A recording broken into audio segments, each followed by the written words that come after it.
नव्या वर्षाच्या स्वागतासाठी काही जण पर्यटन स्थळांना भेटी देतात तर काही जण तीर्थक्षेत्राला भेटी देतात। नव्या वर्षाची सुरुवात साईंच्या दर्शनानं करण्यासाठी साई भक्त आता शिर्डीमध्ये दाखल व्हायला सुरुवात झालेली आहे। मोठ्या संख्येने देशभरातून भाविक इथे गर्दी करत आहेत।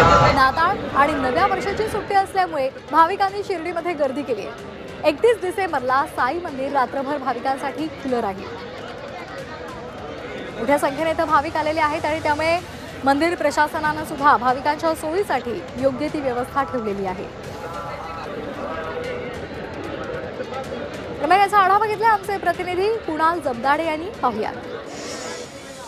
नाताळच्या सुट्ट्या, सर्व्या वर्षाला निरोप आणि नवीन वर्षाचं स्वागत साई दरबारी करण्यासाठी लाखोंच्या संख्येने साई भक्त दरवर्षी साईनगरीमध्ये हजेरी लावत असतात।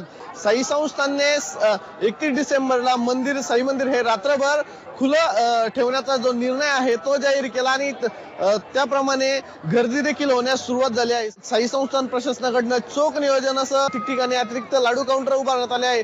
ठिकठिकाणी पार्किंगची व्यवस्था करण्यात आली आहे। बहुत काउंटर है, इधर उधर जाके लोग को ज्यादा परेशान नहीं हो रहा है। सब अच्छा जैसे हो रहा है, किसी तकलीफ नहीं हो रहा है। शिर्डीमध्ये पायी पालख्या देखील दाखल झाल्या आहेत आणि पायी पालख्यांचं स्वागत देखील साई संस्थान प्रशासनाकडनं आणि शिर्डी ग्रामस्थांकडनं मंडप टाकून करण्यात आला आहे। एकीकडे 31 डिसेंबरच्या रात्री साई मंदिर हे भाविकांना दर्शनासाठी रात्रभर खुलं असणार आहे आणि त्या दिवशी लाखोंच्या संख्येने साई भक्त जे आहेत ते साई नगरीमध्ये साईबाबांचं दर्शन घेणार आहेत। आज देखील साईबाबांची मोठ्या प्रमाणात गर्दी शिर्डीमध्ये बघायला मिळत आहे। कुणाल जमदाडे, झी 24 तास, शिर्डी, अहिल्यानगर।